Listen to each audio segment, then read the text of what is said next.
Kita sampai kepada hikmah yang ke-22. Katanya, ma min nafsin atau ma min nafasin tubdihi illa walahu qadarun fika yumdhihi. Ma min nafasin tubdihi illa walahu qadarun fika yumdhihi.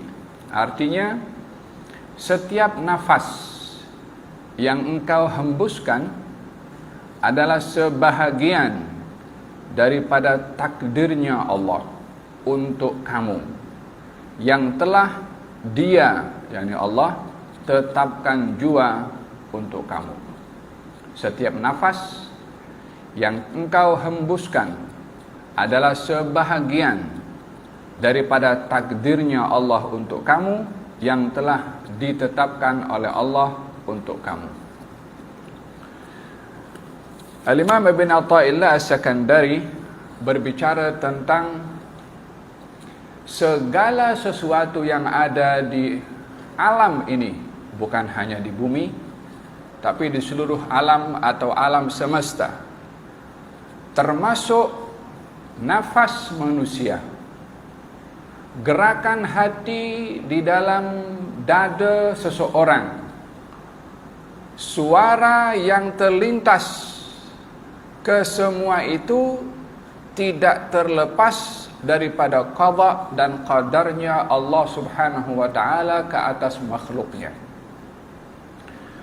Allah berfirman dalam Al-Quran, inna kulla syai'in khalaqnahu biqadar. Segala sesuatu kami ciptakan dengan kadarnya. Baginda Rasulullah bersabda, kulla syai'in biqadarin hatta al-ajz wal kais. Segala sesuatu itu ada kadarnya, yakni didahului dengan qada dan qadarnya Allah, hatta al-ajz wal kais, sehingga rasa lemah kepada seseorang, baik lemah tubuh badan, lemah ingatan, lemah kemampuan, atau al-kais, baik itu kekuatan, kecerdasan, keilmuan, kesemua itu tidak terlepas daripada qada dan qadarnya Allah Subhanahu wa taala. Ibn Atha'illah mengambil daripada ayat tadi dan juga daripada hadis tadi, memberitahukan kepada kita bahwa setiap nafas yang kita bernafas, oksigen yang kita ambil dan kita hembuskan, itu tidak terlepas daripada qada dan qadarnya Allah untuk kita boleh bernafas atau tidak.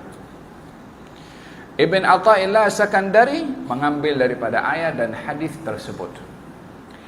Sayyiduna Al-Imam Hasan Al-Basri ada mengatakan, anfasuka thalathatun. Nafas kamu itu ada 3 kategori. Nafas yang kamu sudah hembuskan, yang sudah kita bernafas, itu adalah perbuatan kamu yang sudah lepas, yang kamu akan diperhitungkan untuk apa kamu bernafas pada nafas-nafas yang lepas. Yang kedua, nafas kamu yang kamu sedang sekarang bernafas, pada apa kamu gunakan nafas kamu itu. Dan yang ketiga, nafas yang akan datang, kamu tidak tahu adakah masih boleh bernafas atau tidak. Mereka para arifin, orang-orang yang arif billah, yang muamalahnya dengan Allah sentiasa bermuamalah dengan Allah hatta pada nafasnya, yang setiap orang tidak pernah mengira berapa kali dalam satu hari atau dalam satu jam atau dalam 1 menit atau 5 menit, berapa kali dia bernafas. Dan bagi mereka para arifin, nafas itu adalah satu amal perbuatan yang dimanfaatkan oleh mereka hatta pada setiap nafasnya. Dan dalam hal ini Al-Imam Ibn Atha'illah Sakandari berbicara tentang qada dan qadar Allah terhadap manusia hatta pada nafasnya, yakni nafas seseorang tidak terlepas daripada qada dan qadarnya Allah. Katanya setiap nafas yang kamu hembuskan ada ketentuan qada dan qadar yang sudah ditentukan oleh Allah pada kamu. Lalu apa hikmah di sebalik kita memahami dan mengetahui bahwa setiap yang kita lakukan, yang kita lalui, hatta nafas kita ini sudah ditentukan dalam qada dan qadarnya Allah. Bukankah kita ini merupakan makhluk yang sudah tak boleh bergerak, tak boleh memilih, tak boleh bebas karena sudah ditentukan oleh Allah Subhanahu wa taala? Umpama orang yang berada di atas rel kereta api, yang semua penumpang itu akan mengikuti ke hala tuju kemana perjalanan rel itu ke destinasinya. Dia tak boleh untuk kona kanan dan kona kiri, sementara rel itu adalah jalannya lurus. Di sini ramai tergelincir, baik daripada orang-orang yang beriman kepada Allah Subhanahu wa taala, sehingga tergelincir dengan adanya persoalan besar atau buruk sangka pada Allah Subhanahu wa taala ke atas apa yang berlaku daripada hal-hal yang tidak diinginkan, dengan menuduh kepada Allah, kenapa ini berlaku kepada saya? Kenapa saya ditimpa musibah? Kenapa saya miskin? Kenapa saya susah? Kenapa saya tak ada jodoh? Kenapa jodoh saya begini? Kenapa saya tak ada zuriyah? Banyak soalan yang kita pertikai, dan pertikaian itu lebih kepada menyalahkan Allah dengan keyakinan apa yang berlaku kepada dirinya Allah yang tentukan. Bila memahami dengan arti sebenar maksud daripada segala yang berlaku itu ditentukan oleh Allah, justru ia akan semakin bertambah iman, bukan berburuk sangka kepada Allah Subhanahu wa taala. Tidak hanya orang Islam yang tergelincir dalam hal ini, bahkan ketergelinciran dalam memahami hakikat ini boleh membawa seorang kepada kekufuran dengan meyakini bahwasanya Allah Subhanahu wa taala zalim kepada hambanya karena memberikan hal-hal yang tidak diinginkan oleh hamba tersebut. Golongan Jabariyah yang mengatakan kita ini umpama robot yang tak ada pilihan sama sekali, apapun yang kita buat itu adalah perbuatannya Allah Subhanahu wa taala. Hatta maksiat yang dilakukan adalah bahagian daripada perbuatannya Allah, karena segala sesuatu Allah yang takdirkan, termasuk maksiat yang saya buat ini juga adalah merupakan perbuatannya Allah Subhanahu wa taala. Di dalam kita memahami hakikat iman kepada qada dan qadar Allah Subhanahu wa taala, hendaklah kita mengetahui terlebih dahulu apa itu qada, apa itu qadar. Qada adalah ilmunya Allah ke atas segala sesuatu yang akan berlaku. Adapun qadar adalah keizinan daripada Allah terhadap sesuatu itu untuk berlaku. Qada ilmunya Allah terhadap sesuatu akan berlaku. Qadar berlakunya sesuatu yang sudah diketahui oleh Allah tidak akan berlaku kecuali kalau Allah takdirkan. Jadi tiada sesuatu yang berlaku kecuali sudah diketahui oleh Allah, dan tiada sesuatu yang berlaku kecuali takdirkan oleh Allah Subhanahu wa taala. Apapun, bukan hanya perkara yang baik, termasuk perkara-perkara yang menyayat hati, termasuk perang, termasuk pembunuhan, termasuk musibah, termasuk COVID, termasuk macam-macam. Tidak ada apa yang berlaku tanpa keizinan daripada Allah, yang pastinya setiap apa yang berlaku itu ada hikmah yang Allah mahukan kepada kita untuk mengambil ibrah. Perumpamaan yang boleh mendekatkan pemahaman kepada kita supaya kita memahami hakikat iman kepada qada dan qadar. Kalau seorang guru mengajar di sekolah, dia tahu anak muridnya ini satu daripada mereka malas, tak pernah bawa buku ke kelas, tak pernah jawab soalan, tak pernah mendengar kalau ada syarahan di kelas, tidur dalam kelas. Falhasil semua hal-hal yang membawa dia gagal dilakukan dalam kelas. Tiba waktu exam, guru dah tahu ini budak pasti fail dalam exam. Ternyata budak itu pun juga fail. Adakah budak itu boleh salahkan guru saya yang menyebabkan saya gagal? Apa sebabnya? Sebab guru saya dah tahu kalau saya akan gagal. Of course tidak demikian.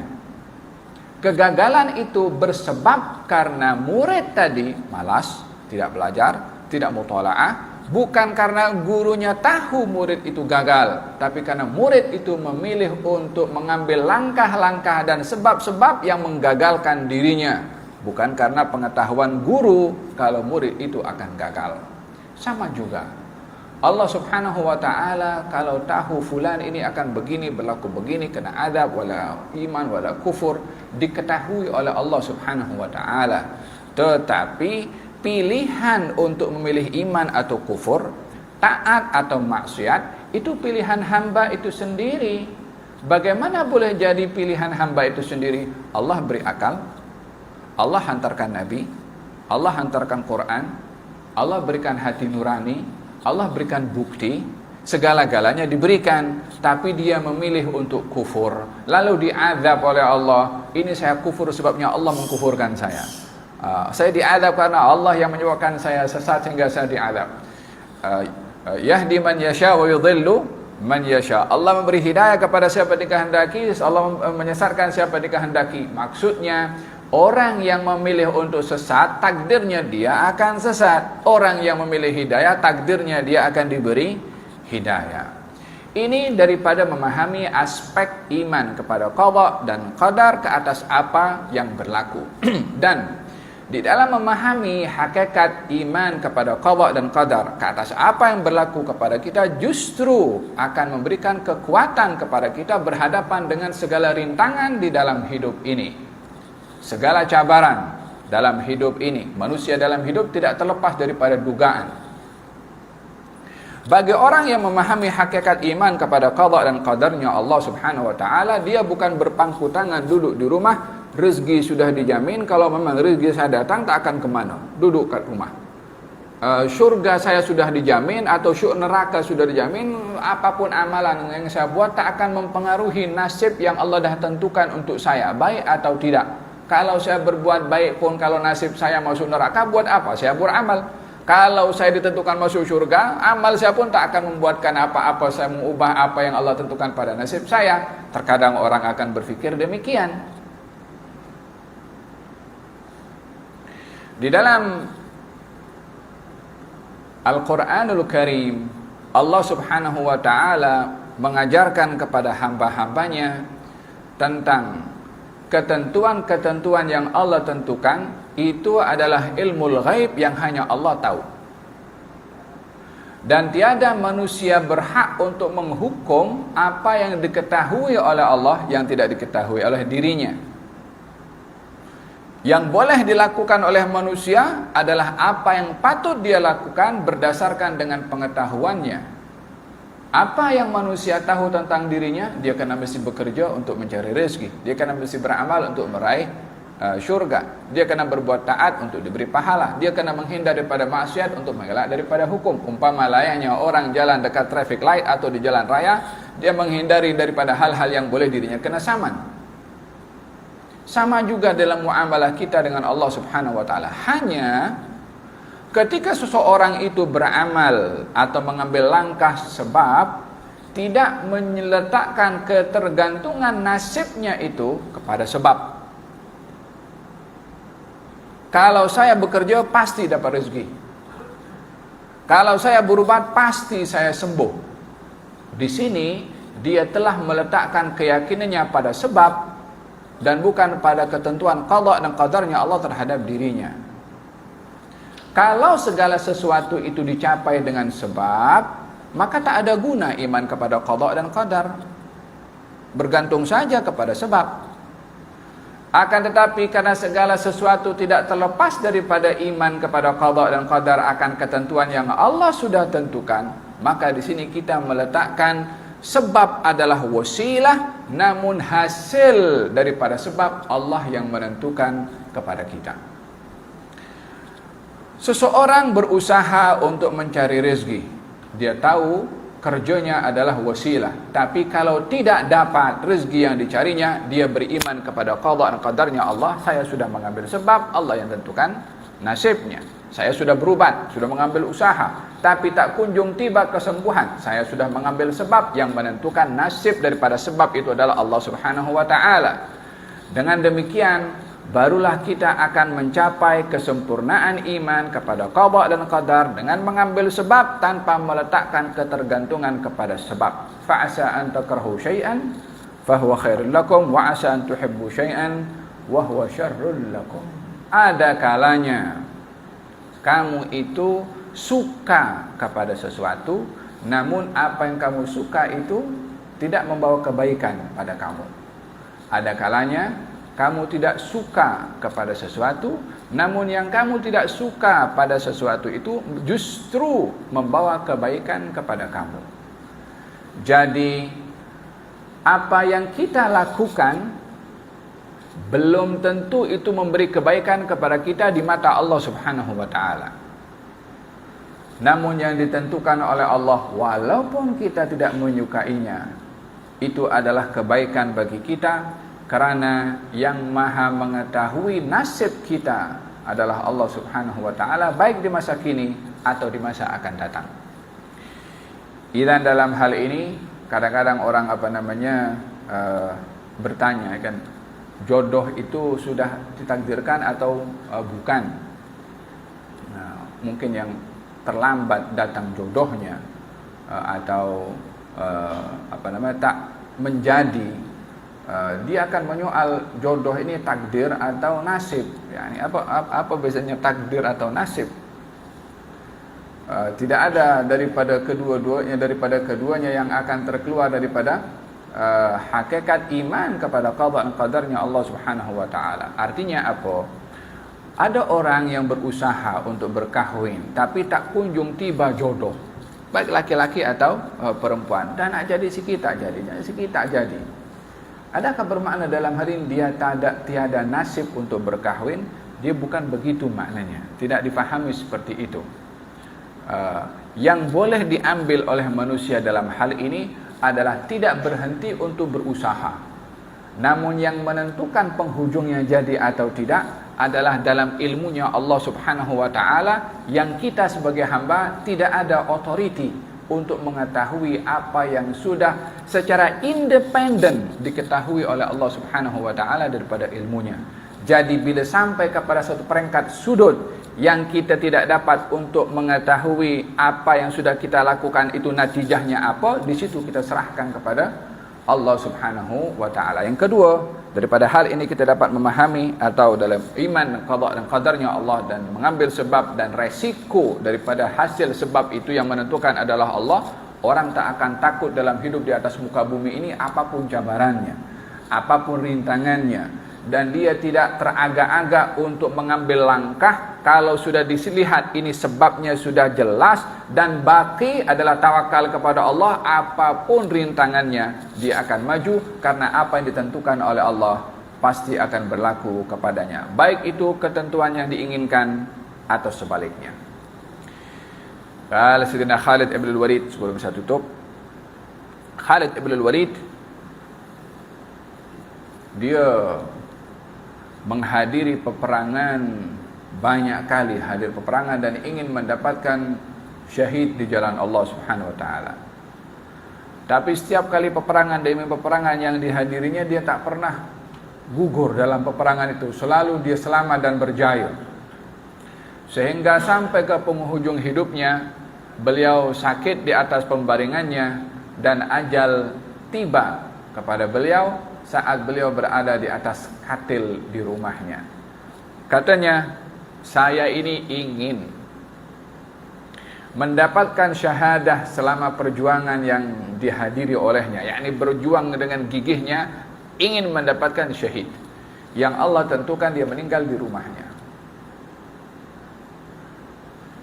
Apa hikmah di sebalik? Adakah tidak dipenuhi keinginan Khalid ibn Walid? Katanya ulama ada mengatakan bahwa Khalid ibn Walid ini digelari oleh Nabi dengan gelaran Saifullah, pedangnya Allah. Kalau dia gugur dalam peperangan, orang akan kata pedang Allah pun gugur dalam peperangan. Macam tak elok pedang Allah gugur dalam perang, dibunuh oleh orang-orang kafir, walaupun itu syahadah bagi orang yang dibunuh. Tapi gelaran itu ingin menunjukkan bagaimana kedudukan Khalid ibn Walid. Dengan gelaran yang Nabi berikan sebagai pedangnya Allah, tiada sesiapa yang boleh mengalahkan Khalid ibn Walid hatta sampai kepada penghujung hidupnya. Ini yang pertama. Dan yang kedua adalah Khalid ibn Walid, walaupun meninggal dunia di atas katilnya, keinginannya untuk mendapatkan syahid diberikan oleh Allah, karena Nabi bersabda, kebanyakan daripada umat aku ini meraih kedudukan syahid walaupun mereka meninggal di atas katil pembaringannya, karena keinginannya untuk mendapatkan asy-syahadah di jalan Allah Subhanahu wa taala.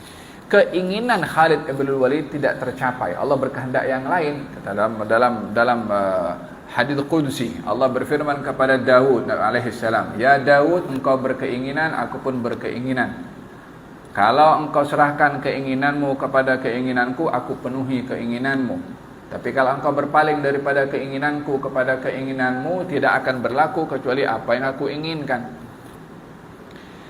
Hadza mengenai daripada iman kepada qada dan qadarnya Allah, untuk kita membaca keseharian dalam hidup kita ini apa yang berlaku, tidak terlepas daripada iman kepada qada dan qadar, yang kalau difahami dengan benar akan semakin indah iman kepada Allah melalui qada dan qadar. Wassallallahu ala sayyidina Muhammadin wa ala alihi wasallam. Alhamdulillahirabbil alamin.